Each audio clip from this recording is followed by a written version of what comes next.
Creation. Could the ancient myth of being shaped from clay hold more truth than we think?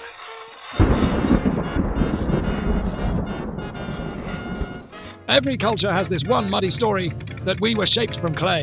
What if it actually hides a dirty little truth about how life began? Maybe it's time to dig a little deeper, and I mean literally, deeper in time.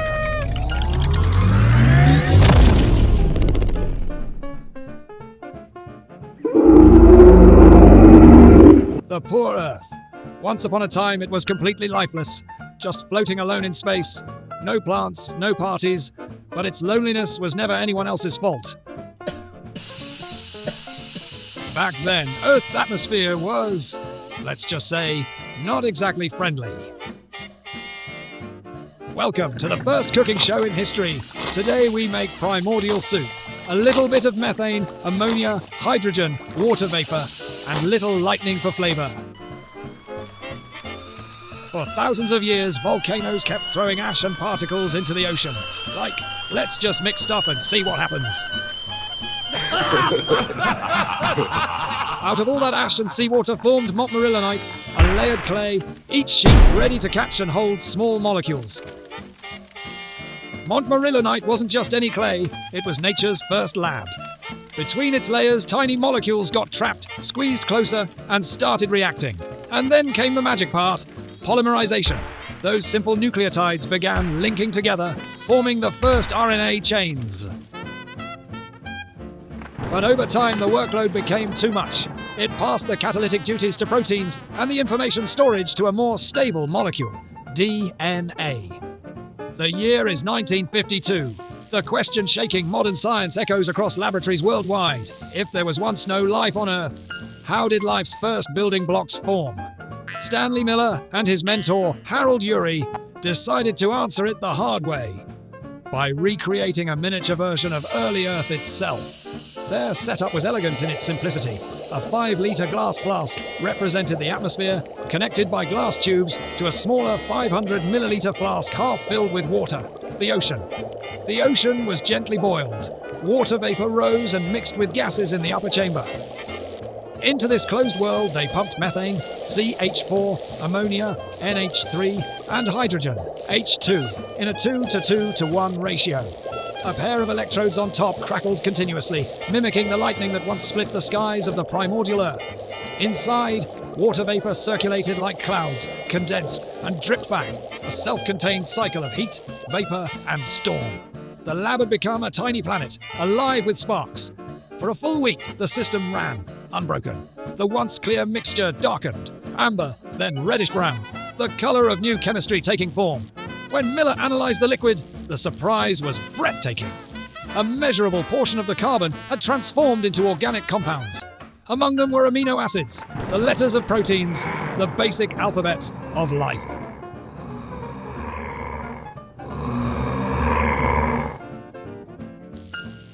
In one stroke, Miller and Yuri proved that with the right gases, a little water, and a flash of energy, nature could compose its own symphony, the very first note-takes of biology.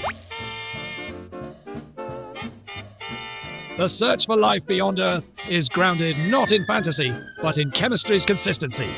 If the key steps, organic synthesis, surface concentration, polymerization, and enclosure, arise naturally from physics and chemistry, then they are not bound to one planet. The first evidence comes from meteorites. Inside them, scientists have found amino acids, sugars, even traces of nucleotide bases, the raw ingredients of biology, traveling through space. Next clue, planetary geology. Mars bears the fingerprints of ancient rivers and clay minerals, proof that water and rock once danced together for ages. And beyond, Jupiter's moon Europa, and Saturn's icy Enceladus, each hiding vast global oceans beneath their frozen crusts. Enceladus even sprays geysers into space, bursting with water vapor, salts, and organic compounds. Such worlds whisper the same message. The sacred triad, water, energy, and organics, is not rare, it's cosmic. What truly matters, however, is energy flow and chemical gradients.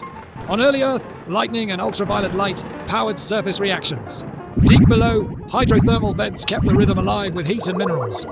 Elsewhere, tidal heating and salt currents may play the same timeless tune. This doesn't mean life exists everywhere, only that the conditions for life's chemistry may be the natural melody of planets themselves. Meteorites deliver the raw score, minerals provide the stage, and energy conducts the rhythm.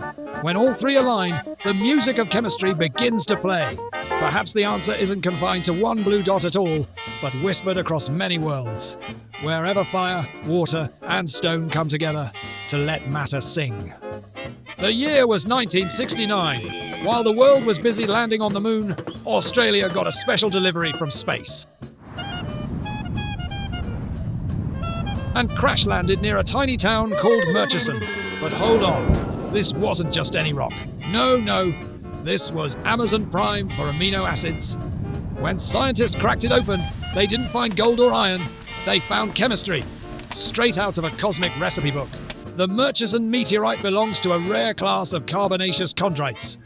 Rock so rich in carbon, they practically smell like burnt coffee and mystery. And here's the kicker. When analysed, scientists discovered more than 70 different amino acids. And get this, many of them match the ones Miller and Yuri had cooked up in their lightning experiment. Glycine, alanine, aspartic acid, valine. It's like the space rock version of Previously on Earth, the origins of life. And that was just the appetizer. Because in 2010, Dr. Daniel Glavin and his team at NASA's Goddard Astrobiology Lab dug even deeper. They studied the carbon isotope ratios, the 13C over 12C fingerprints, and realized something incredible. These amino acids weren't from Earth at all. They were born in space. Think about that. The very same molecules that build your muscles, your brain, your DNA, were already floating around in asteroids before Earth even cooled down. And that's not all. Scientists also found sugars, the kind that could become ribose, bits of nucleobases like adenine and guanine, and even fatty acid-like molecules. Basically, the full grocery list for life. So the Murchison meteorite wasn't just a rock, it was the first interplanetary grocery delivery of life's ingredients. So maybe, when Miller and Yuri zapped their flask full of gases, they weren't just recreating the early Earth, they were reenacting what happens all across the cosmos. Because out there, beyond our sky, cosmic rays, ultraviolet light, and shockwaves were already composing their own symphony, turning simple molecules into life's jazz masterpiece.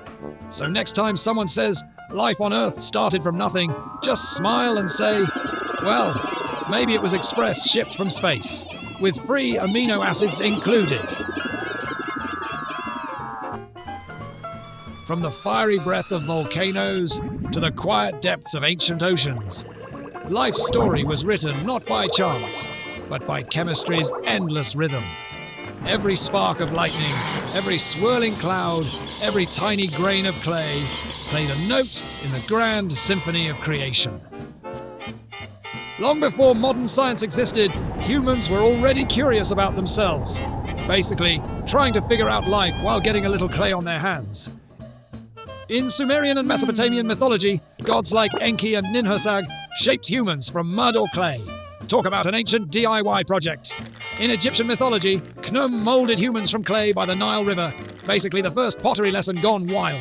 In Greek mythology, Prometheus formed humans from clay, and Athena gave them life, proof that even back then, teamwork mattered. Across Africa and Native American legends, people were also believed to be made from clay, mud, or earth. Apparently, ancient humans really loved DIY crafting. Thousands of years ago, people tried to understand the complex origins of life. By observing nature and their own experiences, they arrived at a similar idea. Life is shaped by matter and energy. And a little creative mud sculpting never hurt anyone. This is not the end of the story, it's the next beat in the music of life itself. And maybe, when the ancients spoke of being shaped from clay, they weren't so wrong after all. Maybe we've just been interpreting the myth from the wrong side of the microscope. If you enjoyed this video, don't forget to subscribe to our channel and hit that like button and share it with the people you care about, so the light of science can reach everyone.